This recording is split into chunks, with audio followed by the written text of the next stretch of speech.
Udara malam di kota Malang menusuk tulang, lebih dingin dari biasanya.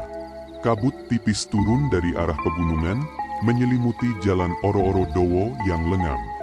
Jalanan sepi, hanya sesekali terdengar suara motor yang melintas lalu lenyap ditelan keheningan.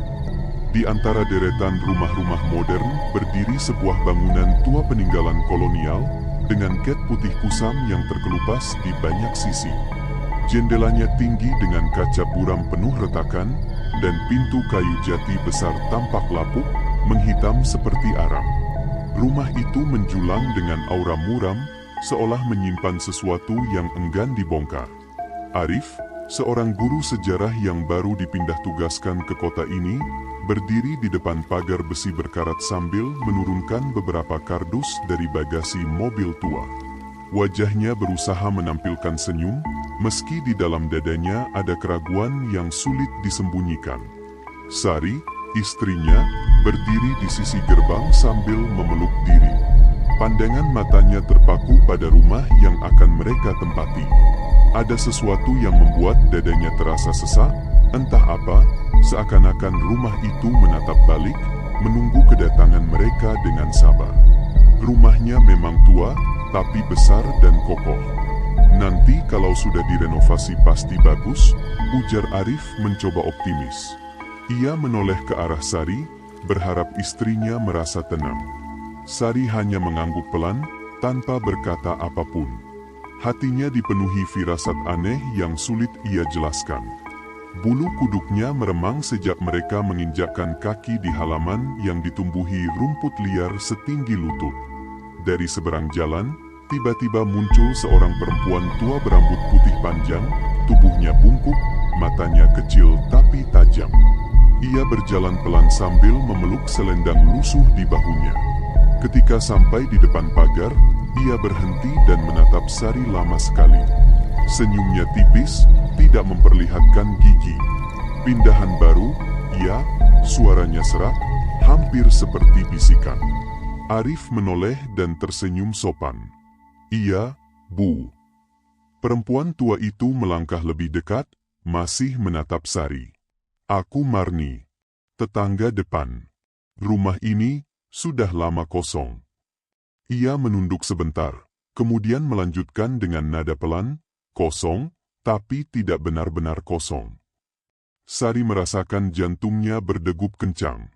Kata-kata itu membuat tengkuknya dingin. Sebelum sempat bertanya lebih jauh, Bu Marni terkekeh lirih, lalu berbalik berjalan pergi. Aroma dupa yang menyengat tertinggal di udara, menusuk hidung, tak wajar untuk jam malam seperti ini. Ah, jangan dipikirin. Orang tua kadang suka aneh-aneh, kata Arif sambil berusaha terdengar santai. Ia lalu membuka pintu rumah dengan kunci yang diberikan notaris. Pintu besar itu berderit panjang, suara kayu tua beradu logam bergaung, seakan protes dibuka setelah sekian lama terkunci. Begitu masuk, udara lembab bercampur amis langsung menyerbu mereka. Ruang tamu luas terbentang, lantai tegel kuno bermotif bunga kusam, langit-langit tinggi penuh sarang laba-laba. Dindingnya catnya mengelupas, meninggalkan bercak hitam yang mirip noda terbakar.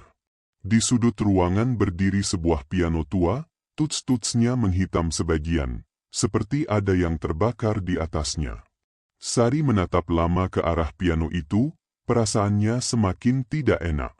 Wah, kayak rumah film horor, Mas, celetuk Raka, adik Arif, yang baru datang membawa makanan. Ia tertawa kecil untuk mengurangi tegang, tapi suaranya terdengar kaku. Mereka bertiga kemudian sibuk menatap barang seadanya. Malam semakin larut, suara jangkrik di luar terdengar sayup-sayup.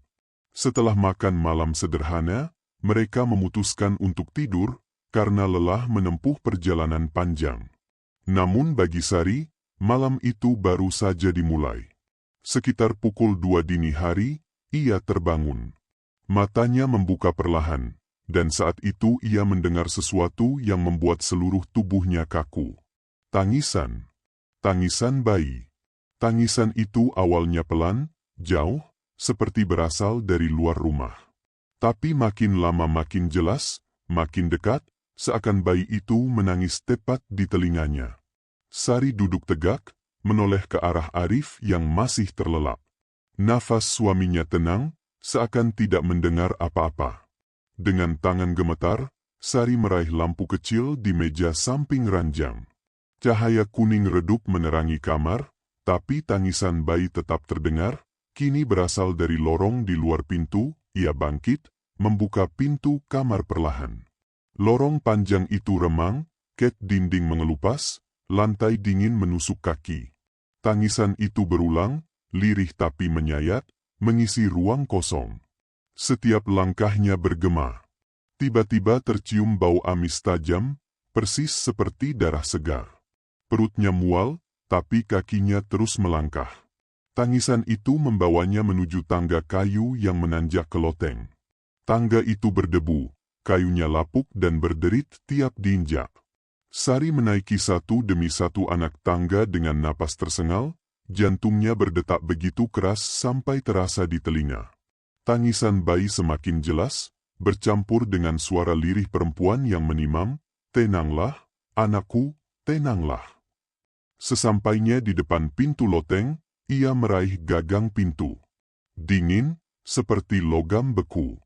Ia menelan ludah lalu mendorong pintu perlahan. Pintu itu berderit panjang, terbuka sedikit demi sedikit. Gelap. Gelap total. Namun di dalam kegelapan itu, ada sepasang mata kecil menyala merah, menatap lurus padanya. Tangisan bayi berhenti mendadak. Digantikan oleh suara bisikan parau, begitu dekat seolah tepat di telinganya, "Rahimmu kosong, biarkan aku mengisinya." Sari menjerit kencang, pintu loteng mendadak menutup dengan keras, menghentak seperti ada tenaga yang mendorong dari dalam. Sari terjatuh ke belakang, tubuhnya terguling di tangga, punggungnya terbanting keras hingga membuatnya mengaduh kesakitan. Arif dan Raka berlari keluar kamar mendengar teriakan itu. "Sari, ada apa?" Arif memapah istrinya dengan panik. Sari gemetar hebat, wajahnya pucat seperti kertas. Dengan tangan bergetar ia menunjuk ke arah loteng, bibirnya bergetar namun tak sanggup mengeluarkan kata. Raka segera menyalakan senter ponselnya, membuka pintu loteng dengan cepat. Lorong kecil penuh debu dan sarang laba-laba menyambut. "Kosong. Tidak ada apa-apa." "Sari, enggak ada apa-apa kok," ujar Arif lembut, meski matanya juga gelisah. Ada hawa dingin yang menggantung di udara, seolah ada yang mengawasi dari balik gelap. Mereka membawa Sari kembali ke kamar. Namun Sari tidak bisa tidur lagi. Setiap kali ia memejamkan mata, suara tangisan bayi terdengar lagi, kadang bercampur dengan tawa lirih perempuan. Menjelang subuh, Sari duduk di tepi ranjang, menatap kaca jendela. Refleksi dirinya tampak pucat, mata sembab. Tapi di belakangnya, di dalam pantulan kaca, terlihat wajah perempuan tua gosong, rambutnya terbakar, matanya kosong, bibirnya tersenyum menyeringai. Sari membalikkan tubuhnya dengan cepat, tapi kamar kosong. Tidak ada siapa-siapa. Ketika ia kembali menatap kaca, bayangan itu sudah menghilang, hanya wajahnya sendiri yang tampak ketakutan. Pagi datang, tetapi udara di rumah itu tetap pengap, berat, seakan tidak tersentuh cahaya matahari. Sari keluar ke halaman, berharap angin pagi bisa menenangkan. Namun pandangannya tertumbuk pada sesuatu di bawah pohon mangga tua di sudut halaman. Sebuah kain kafan kecil, terikat rapi, berlumur darah kering. Sari melangkah mendekat dengan langkah gemetar. Bau busuk segera menusuk hidungnya, bau daging membusuk bercampur amis darah. Dengan ragu, ia berjongkok dan membuka sedikit ikatan kain itu. Di dalamnya ada potongan tangan bayi, kering menghitam, jari-jarinya mengepal rapat. Sari menjerit histeris, suaranya membangunkan Arif dan Raka yang segera berlari keluar. Namun ketika mereka tiba, kain kafan itu sudah tidak ada. Hanya tanah basah dan bau amis samar yang tertinggal. Arif mencoba menenangkan istrinya, "Sari, Mungkin kamu cuma kebayang, katanya dengan suara pelan. Tapi matanya sendiri menyimpan rasa was-was yang tak bisa disembunyikan. Sari terisak, tubuhnya lemas. Ia tahu apa yang ia lihat tidak mungkin hanya bayangan atau mimpi. Bau busuk itu masih melekat di hidungnya, masih menusuk pikirannya. Dalam hati kecilnya, Sari sadar. Sejak malam pertama, rumah itu tidak pernah benar-benar kosong. Ada sesuatu yang bersemayam di dalamnya, dan sesuatu itu sudah menatapnya, menginginkannya. Hari itu udara Malang terasa panas dan berat, berbeda dari biasanya. Matahari memang bersinar, tapi seakan cahayanya terhalang tabir tak kasat mata. Sari berangkat lebih awal menuju puskesmas tempat ia bertugas. Sejak pindah ke rumah baru, tidurnya tidak pernah nyenyak. Malam-malamnya dihantui tangisan bayi, bisikan asing, dan bayangan menyeramkan. Namun ia mencoba meyakinkan diri bahwa bekerja akan membuat pikirannya lebih tenang. Puskesmas tempatnya bertugas berada di kawasan Padang Bulan, tidak terlalu jauh dari rumah. Bangunannya sederhana, bercat putih pucat dengan halaman luas. Begitu Sari melangkah masuk, bau obat-obatan bercampur antiseptik langsung menyergap hidungnya, aroma yang biasanya membuatnya nyaman. Tapi entah kenapa, hari itu udara di dalam terasa berbeda, lebih pengap, lebih pekat, seakan menyimpan sesuatu. Seorang bidan senior menyambutnya. Sari, ada pasien melahirkan, sudah bukaan lengkap. Kamu bisa bantu. Sari mengangguk, mengenakan masker, lalu masuk ke ruang bersalin. Seorang ibu muda terbaring di ranjang, wajahnya penuh peluh, menahan sakit kontraksi. Suaminya berdiri di samping ranjang, wajahnya cemas.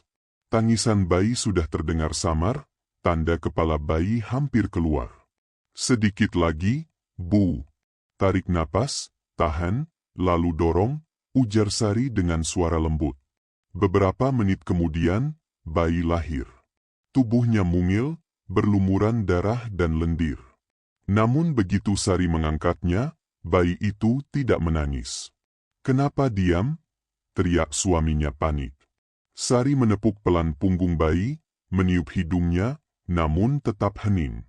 Bayi itu membuka mata sesaat, mata hitam pekat, terlalu pekat untuk bayi baru lahir, lalu tubuhnya mendadak membiru. Dan sebelum sempat siapapun bereaksi, bayi itu lenyap dari gendongan Sari.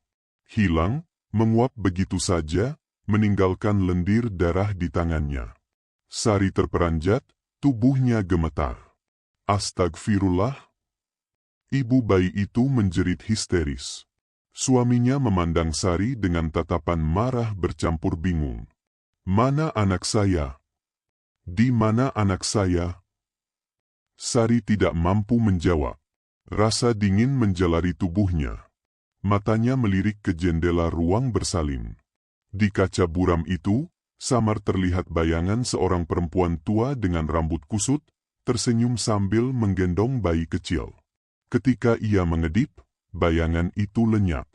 Suara ketukan keras tiba-tiba terdengar dari jendela.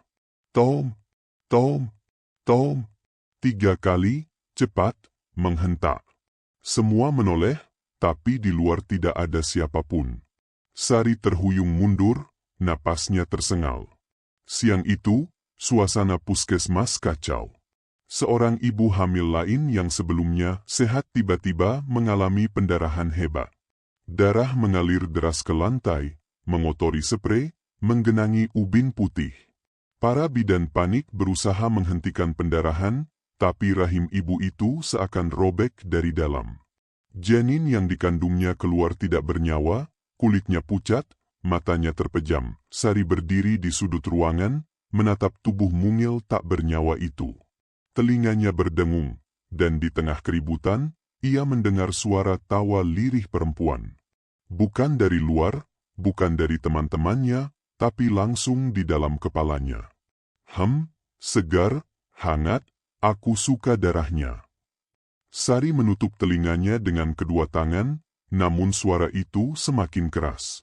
Tawa lirih berubah menjadi rengekan bayi, lalu kembali tawa perempuan tua. Air matanya mengalir tanpa sadar. Sore harinya, ketika suasana mulai tenang, Sari keluar dari puskesmas dengan langkah gontai. Di halaman ia bertemu Bu Marni, yang entah sejak kapan berdiri di dekat pagar, seakan menunggunya. "Capek, ya, Nak?" Suara serak itu menyapa. Sari terkejut. "Bu, apa yang Ibu lakukan di sini?" Bu Marni hanya tersenyum samar. "Aku cuma lewat. Puskesmas ini dekat dengan rumahku dulu, sebelum aku pindah ke seberang jalan. Tempat ini sering kedatangan tamu. Kau pasti sudah melihatnya." Sari merasakan tengkuknya dingin. "Apa maksud Ibu?" Bu Marni mendekat, matanya memandang dalam, tajam seperti hendak menembus isi kepalanya. "Namanya Nyai Sulastri.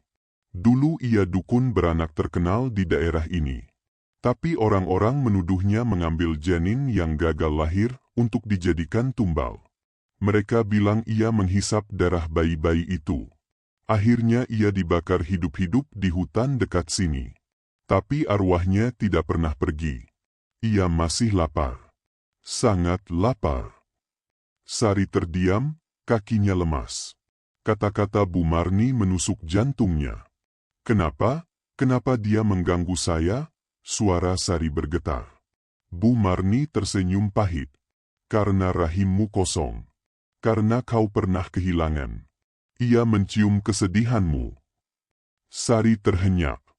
Ingatan pahit menyeruak, kegugurannya beberapa tahun lalu, bayi pertama yang tidak sempat ia peluk.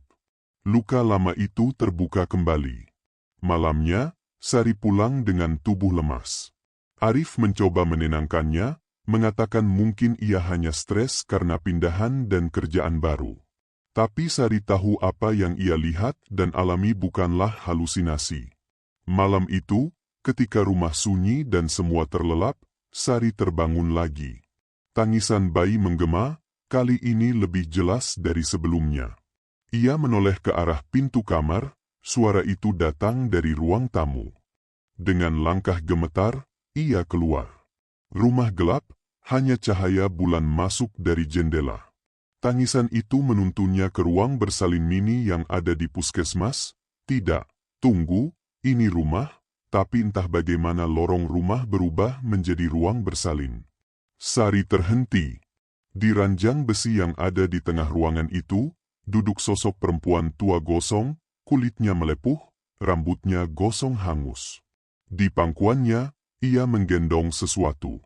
Tangannya yang hangus mengelus-elus tubuh kecil itu. Dari wajahnya, jelas ia sedang menyusui. Sari membeku, tubuhnya gemetar hebat. Ia melihat jelas di bawah sinar redup bulan, bayi kecil itu menempel di dada gosong perempuan itu, darah menetes dari mulut mungilnya. Perempuan itu menoleh, matanya merah menyala. Senyumnya lebar, bibirnya pecah-pecah, dari celah giginya menetes darah segar. "Anak ini lapar, aku pun lapar," suaranya parau, dalam, menyayat. Sari menjerit sekeras-kerasnya. Ruangan seketika gelap. Dan ketika ia membuka mata, ia sudah berdiri kembali di ruang tamu rumahnya, sendirian, dengan tubuh basah oleh keringat dingin. Tangisan bayi masih terdengar samar dari loteng. Kabut turun lebih cepat sore itu, menutupi sebagian besar jalanan kota Malang. Arif duduk di ruang tamu membaca koran, sementara Raka sibuk memperbaiki lampu yang sering padam. Sari duduk di teras, pandangannya kosong ke arah jalan. Sejak mendengar cerita Bu Marni tentang Nyai Sulastri, pikirannya terus dihantui bayangan perempuan gosong yang menggendong bayi. Tangisan bayi samar masih ia dengar tiap malam, membuat tidurnya tidak pernah nyenyak. Sore itu Bu Marni datang tanpa diundang, membawa sebungkus daun sirih dan dupa. Ia menatap Sari dengan pandangan penuh maksud. "Kau tidak akan tenang kalau terus diam di rumah ini, Nak. Ada yang harus kau lihat, supaya kau tahu dengan siapa kau berurusan." Sari menelan ludah. "Apa maksud Ibu?" "Besok pagi ikut aku ke hutan di selatan kota. Di sanalah arwah itu pertama kali dilepaskan. Kalau kau ingin selamat, kau harus melihat dengan mata sendiri, jawab Bu Marni, suaranya pelan tapi tegas. Arif mendengar percakapan itu dan langsung menolak. Jangan ikut, Sar. Apa yang bisa kau harapkan dengan pergi ke hutan? Itu cuma cerita lama. Namun Sari merasa ada sesuatu yang memaksanya. Ia ingin tahu kebenarannya. Dan entah kenapa, ia merasa arwah itu memang sedang menunggu. Keesokan harinya, langit mendung sejak pagi. Hutan di pinggiran Malang diselimuti kabut pekat, membuat jalan tanah licin dan sulit dilalui. Sari berjalan bersama Bu Marni, melewati ilalang tinggi dan pepohonan besar yang rapat. Suara burung hening, hanya deru angin yang terdengar, membawa aroma basah tanah bercampur sesuatu yang lebih tajam, bau daging hangus. Hutan ini dulu jadi tempat eksekusi. Orang-orang marah pada Nyai Sulastri. Mereka percaya ia mencuri janin dan darah bayi. Mereka mengikatnya di tiang kayu, lalu menyalakan api, cerita Bu Marni sambil berjalan perlahan. Tapi sebelum mati, ia bersumpah, setiap rahim kosong akan jadi miliknya, setiap bayi lahir akan jadi makanannya. Sari menggigil mendengar kata-kata itu. Semakin dalam mereka masuk, kabut makin pekat. Pandangan hanya beberapa langkah ke depan. Suara aneh terdengar dari balik pepohonan, seperti suara bayi menangis, tapi bercampur dengan erangan perempuan terbakar. Tanah di bawah kaki mereka terasa aneh, seperti berdenyut. Sari berhenti, menatap tanah itu.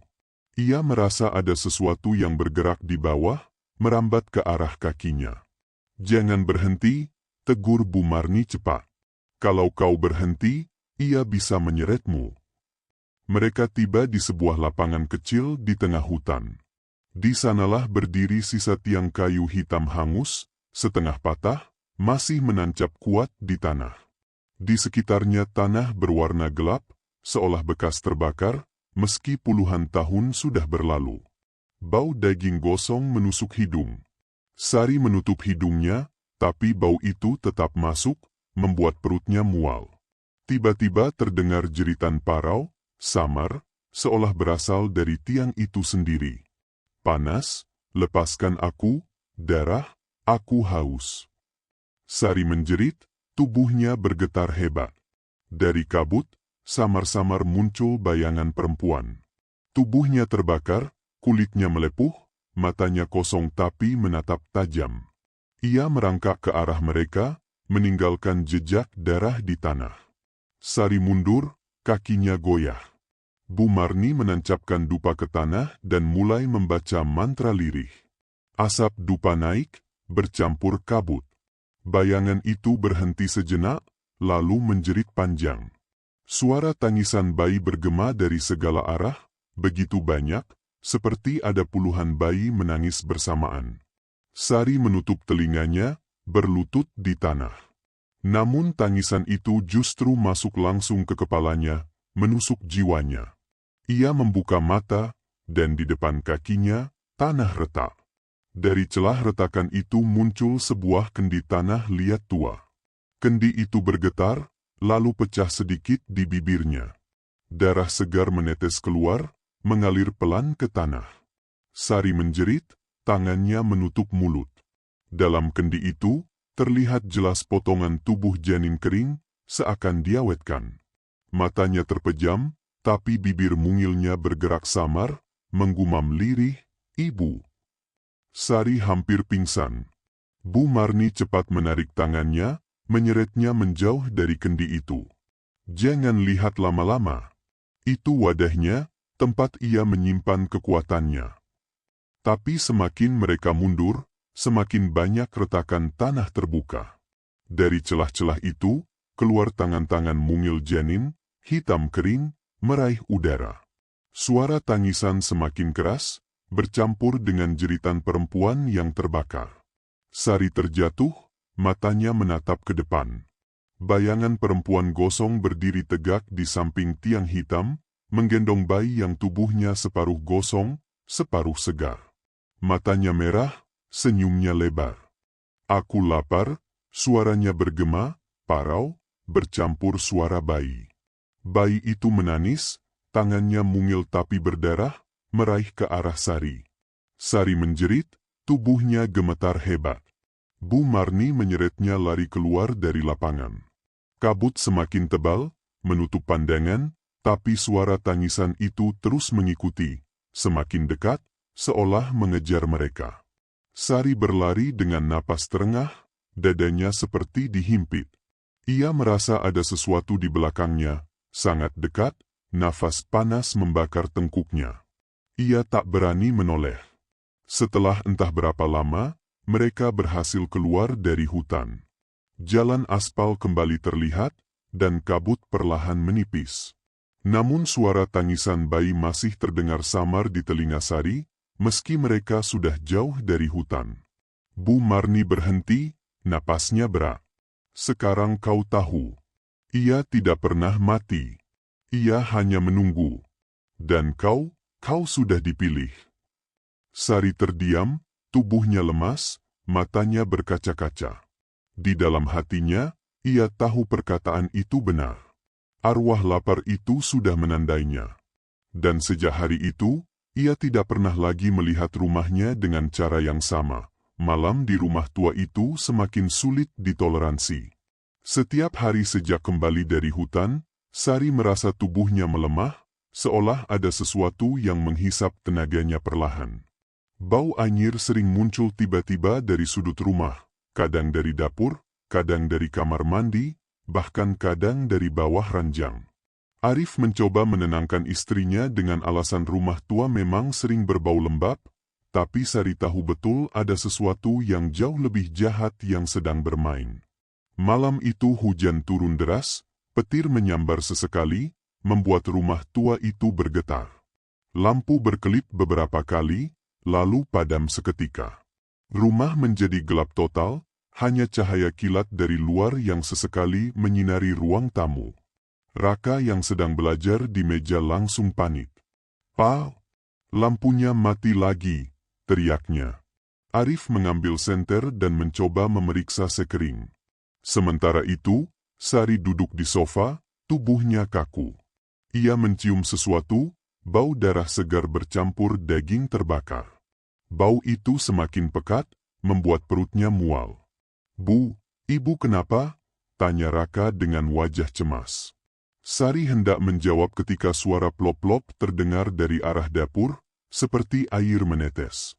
Namun ketika ia mencoba fokus, suara itu berubah menjadi plop-plop kental, seperti darah yang jatuh dari ketinggian. Dengan langkah gemetar, Sari menuju dapur. Senter Arif tidak cukup terang, sehingga lorong menuju dapur gelap pekat. Sari hanya mengandalkan kilatan petir dari luar. Setiap kali kilat menyambar, bayangan aneh terlihat di dinding, bayangan perempuan dengan rambut menjuntai, tubuhnya gosong, bergerak pelan mengikuti langkah Sari. Ketika sampai di dapur, Sari tertegun. Ember di bawah keran penuh cairan hitam pekat. Saat kilat menyambar, cairan itu jelas bukan air, melainkan darah segar yang menetes deras dari keran. Bau amis memenuhi ruangan, menusuk hidung. Sari menjerit kecil, lalu mundur. Saat ia menoleh, sosok perempuan gosong berdiri di pintu dapur, matanya merah menyala, bibirnya robek hingga ke telinga. "Rahimmu kosong, beri aku tempat." Suara itu bergaung dalam kepalanya, dalam dan menggetarkan. Sari terhuyung, jatuh terduduk. Tapi saat kilat berikutnya menyambar, sosok itu lenyap. Ketika listrik menyala kembali, Arif tidak menemukan apa-apa.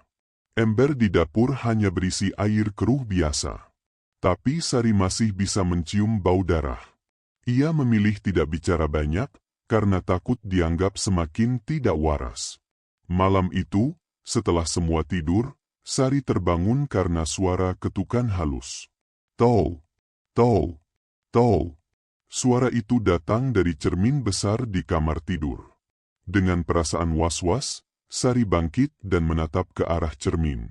Yang ia lihat bukan dirinya, melainkan seorang perempuan hamil besar dengan perut yang hampir meledak. Perempuan itu adalah dirinya, wajahnya sama, rambutnya sama, namun matanya kosong, bibirnya membiru.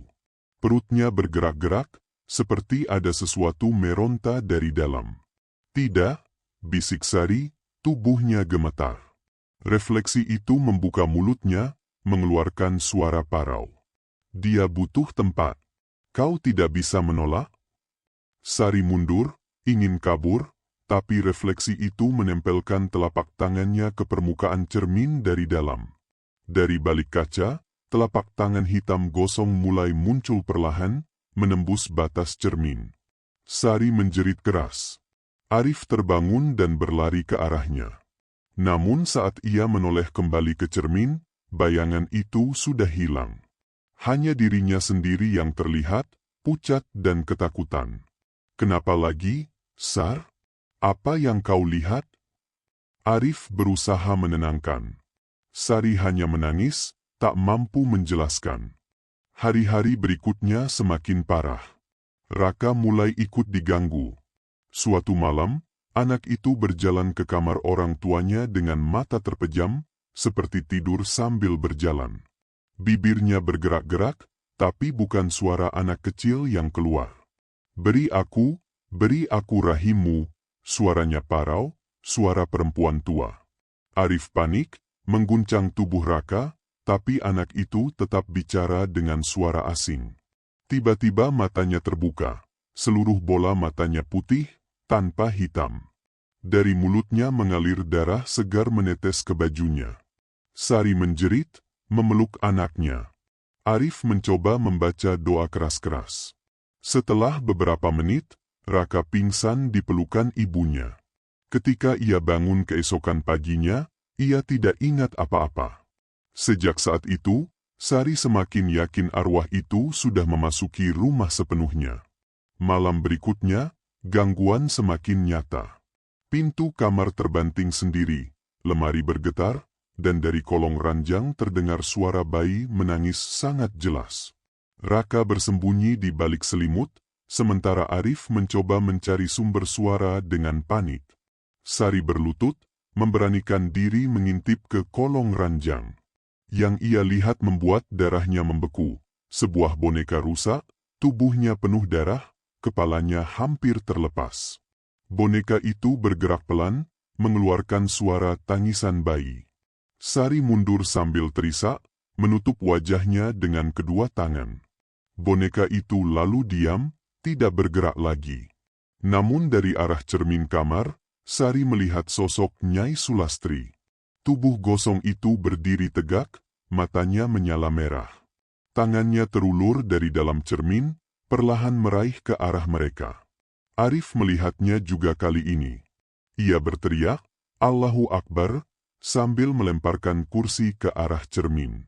Cermin itu pecah berkeping-keping, tapi dari setiap pecahan, wajah Nyai Sulastri tetap terlihat, menatap mereka dari berbagai sudut, matanya tidak pernah lepas.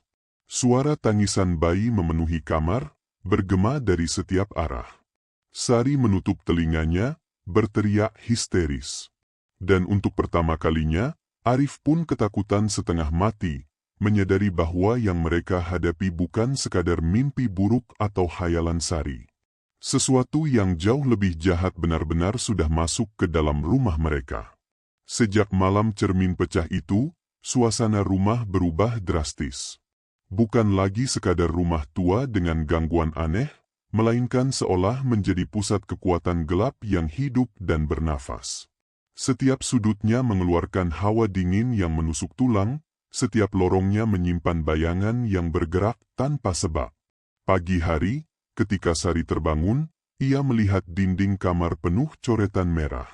Coretan itu basah, menetes ke lantai seperti darah baru. Tulisan yang terbentuk membuat bulu kuduknya berdiri, beri aku rahim. Aku ingin hidup lagi. Sari menjerit, memanggil Arif. Namun ketika Arif masuk, dinding sudah bersih seperti semula, tanpa noda apapun. Arif hanya menatap istrinya dengan cemas, namun kali ini tidak lagi menganggapnya berhalusinasi. Arif tahu apa yang mereka alami sudah jauh di luar nalar. Siang itu, Raka tiba-tiba menghilang. Setelah dicari ke seluruh rumah, mereka menemukannya di ruang dapur, duduk di lantai dengan lilin-lilin menyala di sekelilingnya. Mulutnya komat-kamit mengucapkan kata-kata asing yang tidak dimengerti. "Raka, apa yang kau lakukan?" Arif berlari menghampiri, memeluk anaknya. Namun Raka menoleh dengan tatapan kosong, senyum kecil terukir di bibirnya. Suara yang keluar dari mulutnya bukan suara anak kecil, melainkan suara perempuan tua serak. Wadahnya sudah siap. Darahnya manis. Rahimnya kosong. Arif bergidik, tubuhnya kaku. Sari menangis memeluk anaknya, berusaha membangunkannya. Setelah beberapa menit, Raka terkulai lemas, pingsan. Lilin-lilin padam dengan sendirinya, meninggalkan bau dupa bercampur darah. Malam itu, rumah benar-benar menjadi altar. Hujan deras turun lagi, kali ini disertai petir yang terus-menerus menyambar. Atap rumah berderak, jendela bergetar, namun suara yang paling jelas terdengar adalah tangisan bayi yang bergema dari setiap ruangan. Sari duduk di kamar, tubuhnya gemetar.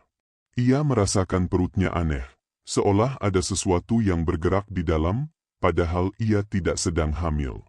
Kulit perutnya berdenyut, kadang menonjol seakan ada tangan mungil yang mencoba merobek keluar. "Arif, aku tidak kuat, ada sesuatu di dalam tubuhku," bisiknya dengan air mata mengalir deras. Arif memeluk istrinya erat, namun tubuh Sari terus bergetar. Dari perutnya terdengar suara lirih, suara bayi menangis, samar, namun nyata. Arif langsung melepaskan pelukan, mundur dengan wajah pucat pasi. Astagfirullah.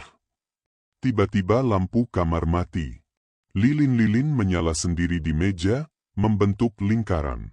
Di tengah lingkaran itu muncul bayangan perempuan gosong, berdiri dengan senyum mengerikan. "Rahimmu akan jadi altar. Aku akan lahir kembali melalui darahmu." Sari menjerit, memegangi perutnya yang semakin menegang. Ia merasakan sesuatu bergerak cepat, menghantam dinding rahimnya yang kosong, memaksa tumbuh. Arif berusaha menarik istrinya keluar, namun pintu kamar terkunci rapat. Dari dinding-dinding, darah merembes keluar, membentuk pola-pola aneh seperti mantra. Suara bayi semakin keras, kini bercampur dengan tawa perempuan tua. Tengah malam, Raka kembali berjalan dalam tidur.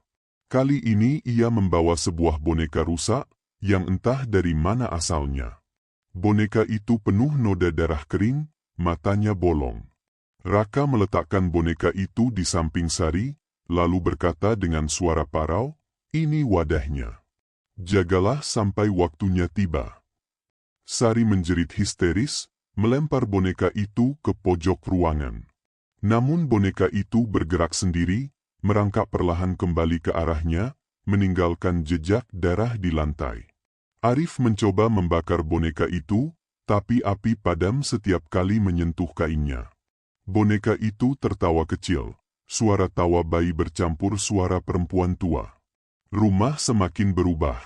Dapur dipenuhi bau anyir, kamar mandi mengeluarkan busa merah dari lubang pembuangan, dan lorong menuju kamar terasa lebih panjang dari biasanya, seolah tidak pernah sampai ke ujung.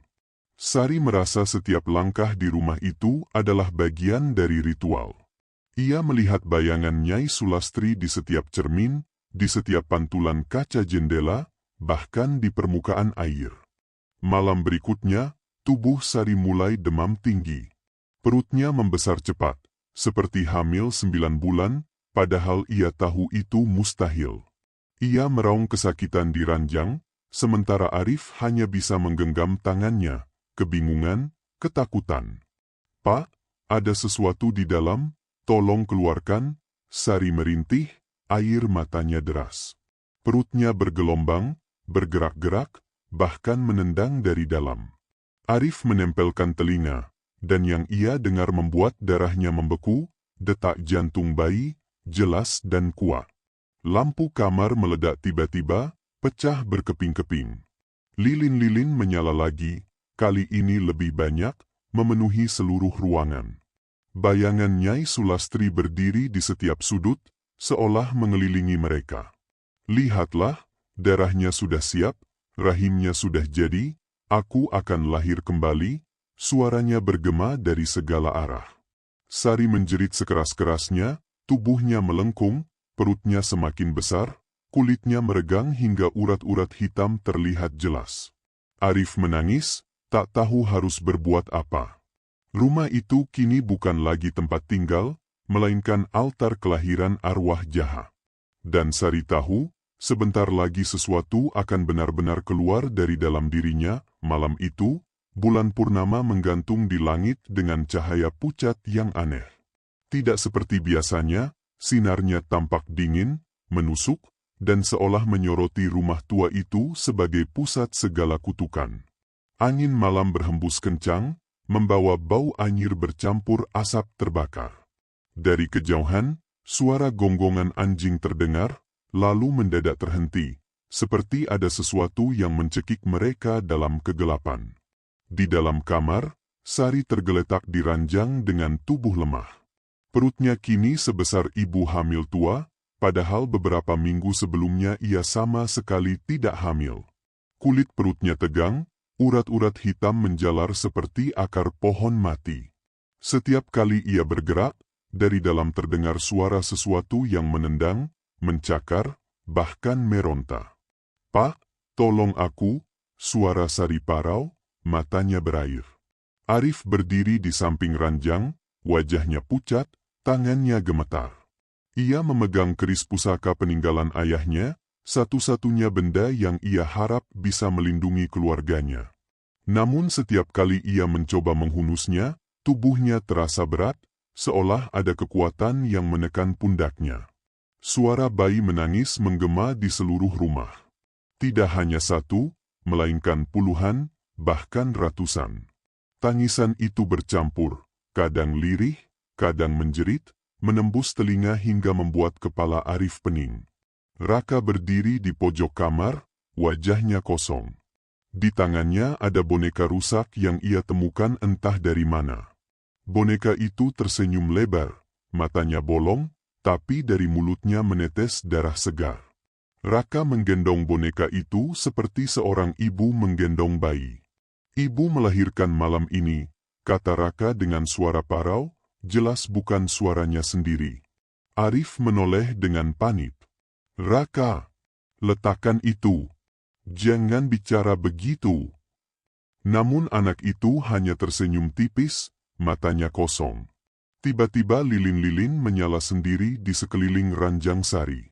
Api mereka bergoyang tanpa angin, membentuk lingkaran. Asap hitam menari di udara, menyatu, lalu membentuk sosok Nyai Sulastri. Tubuhnya gosong, kulitnya terkelupas, rambutnya hangus, namun matanya menyala merah. Di pelukannya, ia menggendong bayi hitam legam, tubuhnya seperti arang, namun matanya bergerak, hidup. Waktunya tiba, rahim ini sudah matang, darah ini sudah cukup, suaranya bergema dari segala arah. Sari meraung, tubuhnya melengkung kesakitan. Dari perutnya keluar suara mengerikan, jeritan bayi bercampur suara perempuan dewasa. Cairan merah mulai merembes keluar dari bawah perutnya, deras, seperti air ketuban bercampur darah. Bau anyir langsung memenuhi kamar. Arif mundur, hampir muntah. Tapi ia tidak bisa pergi, karena pintu terkunci rapat, seperti dikunci dari luar. Sari menjerit semakin keras. Tangannya mencakar ranjang, meninggalkan bekas berdarah. "Pak, tolong aku. Ada yang mau keluar." Perutnya berguncang keras, seperti ada sesuatu menabrak dari dalam. Kulitnya hampir robek. Urat-urat hitam semakin tebal, menonjol, berdenyut hidup.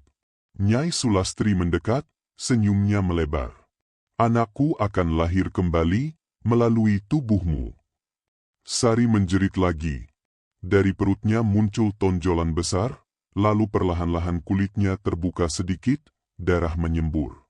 Arif menjerit, ingin menolong, tapi kekuatan gaib menahan tubuhnya. Dari luka di perut itu, muncul tangan mungil berwarna hitam gosong, bergerak-gerak, mencakar udara. Lalu tangan kedua, lalu kepala kecil, penuh darah, matanya merah menyala. Bayi itu lahir, namun bukan bayi biasa. Tubuhnya gosong, kulitnya hangus, wajahnya separuh bayi, separuh perempuan tua. Suaranya bukan tangisan bayi, melainkan jeritan parau bercampur tawa.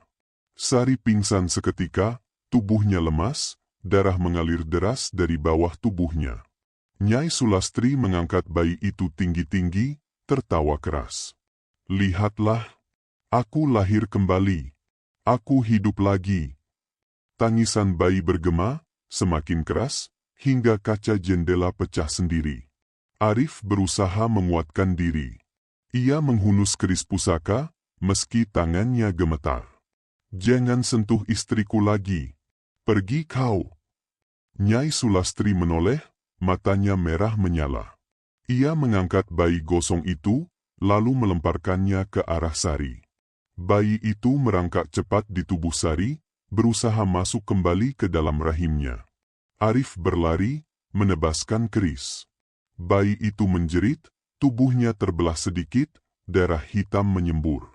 Tapi bagian tubuh yang terbelah segera menyatu kembali, lebih kuat dari sebelumnya. "Tidak ada yang bisa menghentikan kelahiranku." Nyai Sulastri menjerit. Raka tiba-tiba mendekat, boneka di pelukannya mulai bergerak sendiri.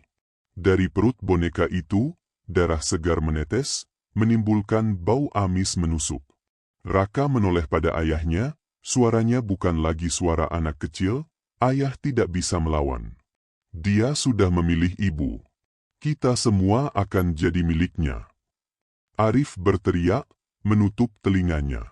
Sementara itu, tubuh Sari terus kejang. Bayi gosong itu menempel di dadanya, menyusu, tapi bukan susu yang diminumnya, melainkan darah segar dari tubuh Sari. Wajah Sari pucat, matanya terbuka lebar, namun kosong, tidak lagi berkedip. Tangisan bayi memenuhi ruangan, disertai suara tawa panjang Nyai Sulastri. Rumah itu bergetar. Dari dinding keluar bercak-bercak darah, membentuk wajah-wajah janin kecil yang menangis. Lantai basah oleh cairan merah, berbau busuk. Lilin-lilin menyala lebih terang, nyalanya biru kehitaman. Malam itu, rumah tua itu benar-benar berubah menjadi tempat kelahiran arwah terlarang. Dan Sari, dengan tubuh yang lemah dan hampir mati, telah menjadi pintu bagi sesuatu yang tidak seharusnya lahir kembali. Malam itu, setelah bayi gosong itu berhasil lahir melalui tubuh Sari yang nyaris hancur, suasana rumah benar-benar berubah. Bukan lagi sekadar tempat berhantu, melainkan seperti mulut neraka yang terbuka di dunia nyata. Dinding bergetar, atap berderak, udara penuh dengan asap hitam pekat yang seolah keluar dari perut bumi. Sari tergeletak di ranjang, wajahnya pucat, matanya terbuka kosong. Darah masih terus mengalir dari tubuhnya, namun ia belum sepenuhnya mati.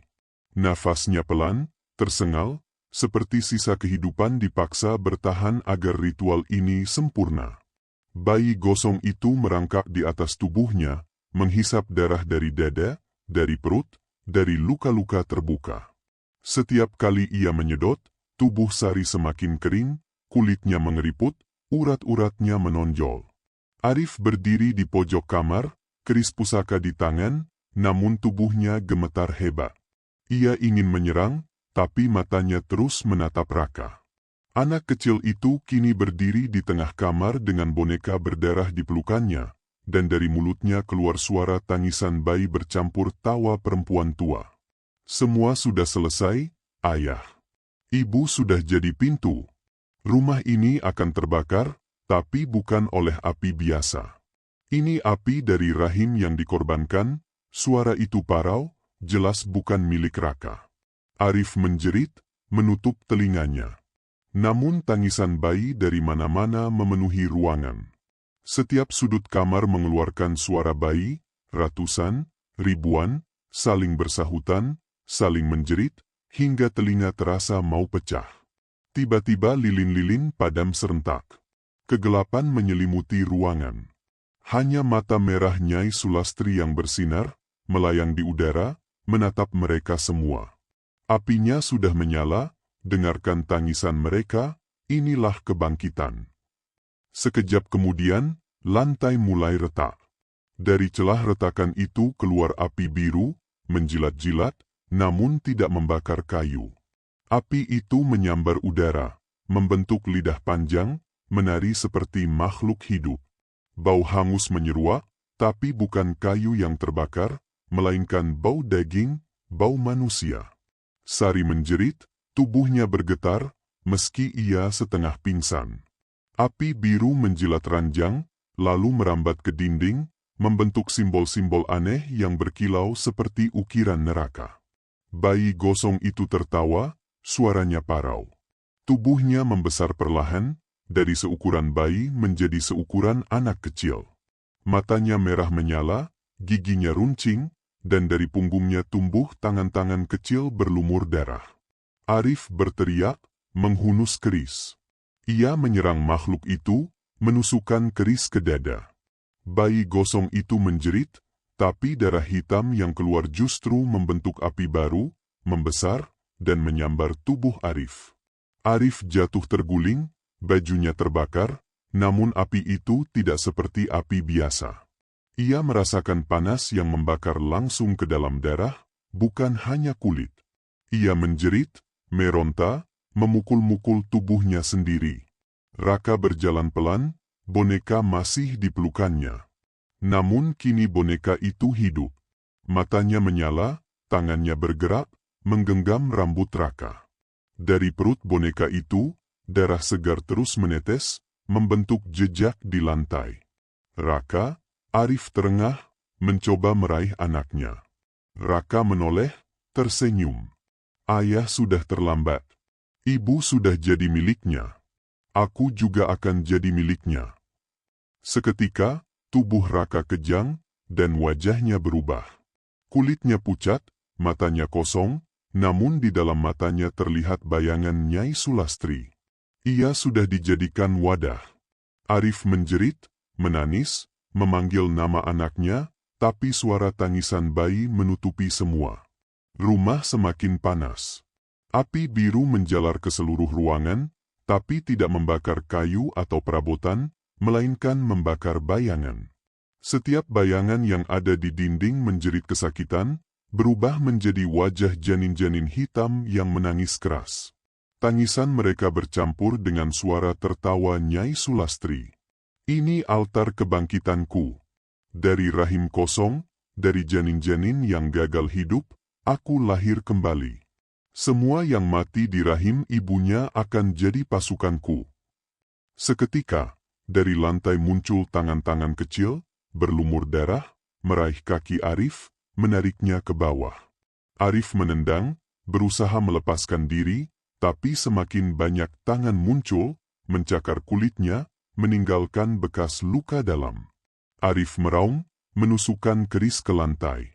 Tangan-tangan itu menjerit, beberapa terputus, namun segera tumbuh kembali.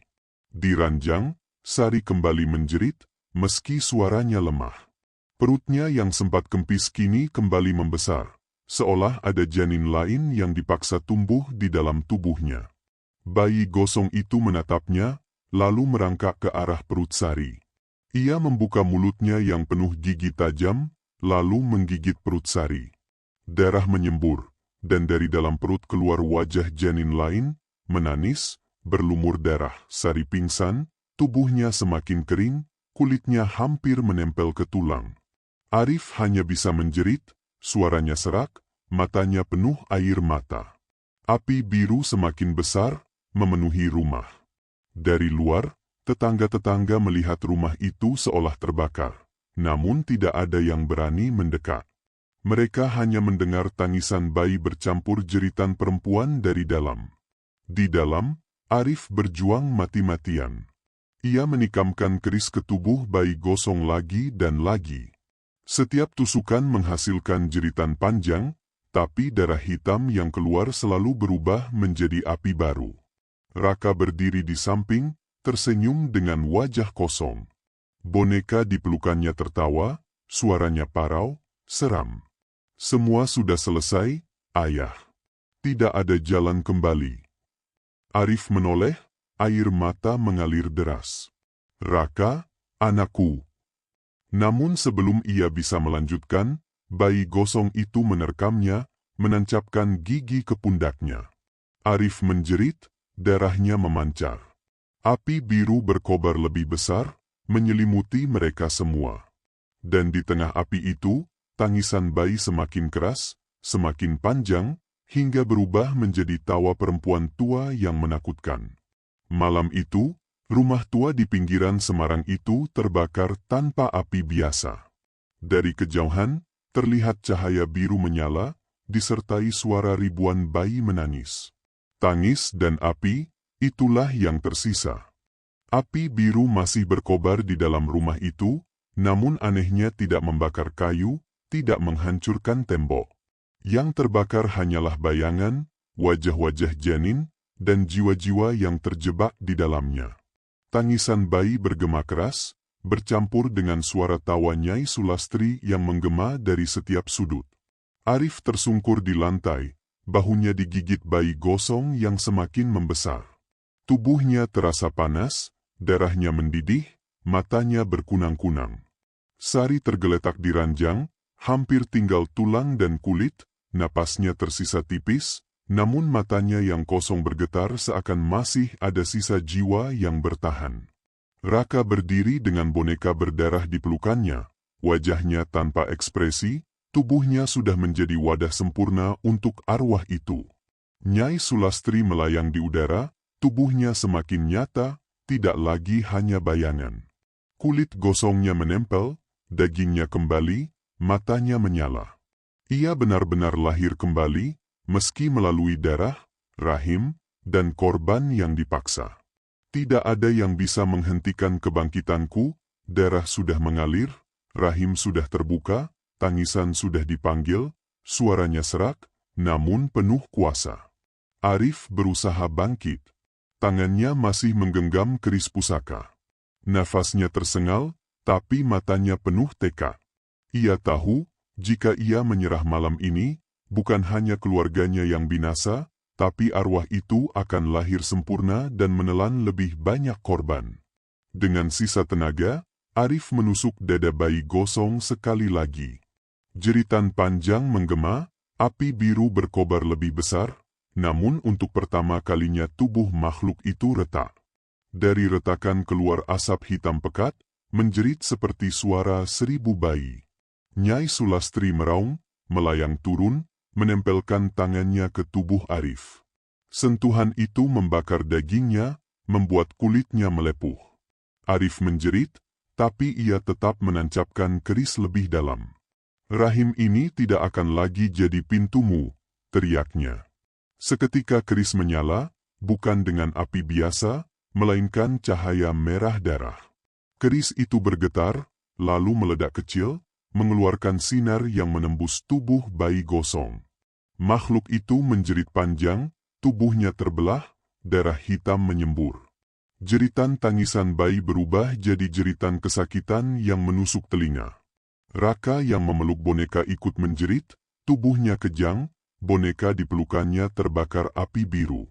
Dari perut boneka itu keluar wajah-wajah janin kecil, menjerit, lalu terbakar satu persatu. Sari tiba-tiba terbangun, meski tubuhnya lemah. Ia menatap bayi gosong yang meraung, lalu dengan suara serak berbisik, "Aku tidak akan biarkan rahimku jadi milikmu lagi." Dengan sisa tenaga, Sari meraih tubuh bayi gosong, memeluknya erat, meski tubuhnya sendiri hancur dan berdarah. Bayi itu menjerit, menggigit tubuhnya, mencakar wajahnya, namun Sari tidak melepaskan. "Pak, bakar aku dengan keris itu," katanya sambil menatap Arif dengan mata penuh air mata. Arif gemetar, hatinya hancur. "Sari, jangan, aku tidak bisa. Tolong, sebelum semuanya terlambat," bisik Sari. Air matanya mengalir, namun senyumnya tipis, seolah menerima akhir hidupnya. Arif menatap istrinya lama sekali, lalu dengan tangisan pecah ia mengangkat keris pusaka yang masih menyala. Dengan teriakan panjang, ia menancapkan keris itu ke tubuh Sari yang sedang memeluk bayi gosong. Jeritan mengerikan memenuhi rumah.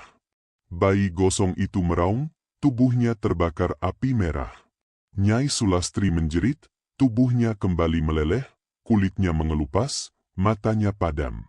Bayi itu menggeliat, terbakar, lalu pecah menjadi abu hitam. Tubuh Sari ikut terbakar, api merah menyelimuti dirinya. Namun wajahnya tampak tenang, bibirnya tersenyum kecil sebelum tubuhnya lenyap menjadi abu. Api biru di seluruh rumah padam perlahan. Tangisan bayi menghilang satu persatu, berganti keheningan mencekam. Raka jatuh pingsan di lantai, boneka terbakar menjadi arang. Arif tersungkur, tubuhnya penuh luka bakar, tangannya bergetar, matanya berlinang. Ia kehilangan istrinya, tapi ia tahu ia berhasil menghentikan kelahiran terlarang itu. Rumah hancur, bau hangus memenuhi udara. Dari luar, orang-orang melihat api biru hilang begitu saja, menyisakan rumah yang gosong dan sepi. Di dalam, hanya ada Arif yang berlutut, memeluk abu istrinya, menangis tanpa suara. Beberapa minggu kemudian, Arif keluar dari rumah sakit dengan tubuh penuh bekas luka. Raka selamat, meski trauma. Anak itu tidak pernah lagi bicara tentang boneka atau bayi menangis. Namun matanya kadang kosong, seolah masih ada sisa bayangan yang tertinggal. Rumah tua di pinggiran Semarang itu dibiarkan kosong, gosong, tanpa atap, tanpa penghuni. Orang-orang bilang rumah itu masih berisi tangisan samar di malam bulan purnama. Namun arwah Nyai Sulastri tidak pernah muncul lagi. Yang tersisa hanyalah abu, luka, dan kenangan mengerikan tentang kelahiran terlarang yang berhasil dihentikan dengan pengorbanan seorang ibu. Dan Arif tahu, meski arwah itu berhasil dikalahkan, ia sudah membayar harga yang paling mahal. Senja turun di Semarang dengan langit merah tembaga. Rumah tua yang dulu berdiri angker di pinggiran kota itu kini hanya tinggal puing gosong, dinding hangus yang dipenuhi lumut. Tak ada lagi api biru, tak ada lagi tangisan bayi, hanya keheningan yang menempel seperti luka lama. Namun bagi sebagian warga, keheningan itu lebih menakutkan dibanding suara jerit. Arif berjalan pelan melewati puing itu, tubuhnya masih penuh bekas luka, sebagian tertutup perban. Di tangannya, ia menggenggam abu dalam kendi kecil, sisa terakhir Sari, istrinya yang rela hancur demi menghentikan kebangkitan arwah. Setiap kali ia menatap kendi itu, hatinya bergetar, antara kehilangan dan kebanggaan. Raka berdiri di sampingnya, menatap puing dengan mata kosong. Anak itu jarang bicara sejak kejadian. Kadang di malam hari ia masih terbangun dengan tangisan, memanggil ibunya, atau sekadar menatap kegelapan dengan wajah pucat. Arif hanya bisa memeluknya erat, berharap semua itu hanya mimpi buruk yang lama-lama pudar. Namun Semarang tidak pernah lupa. Orang-orang masih berbisik tentang malam ketika langit dipenuhi cahaya biru dan suara tangisan ribuan bayi. Mereka menyebutnya malam rahim berdarah. Sejak saat itu, tak ada satupun orang yang berani mendekati puing rumah itu, meski siang bolong sekalipun. Kadang, ketika bulan purnama menggantung, angin membawa suara samar, suara bayi menangis dari kejauhan, lalu hilang begitu saja. Orang-orang menutup pintu rapat-rapat, membaca doa, dan berpura-pura tidak mendengar. Arif tahu, arwah Nyai Sulastri memang sudah dikalahkan. Tapi bekasnya, bayangannya, dan darah yang pernah mengalir di rumah itu, tidak akan pernah benar-benar hilang.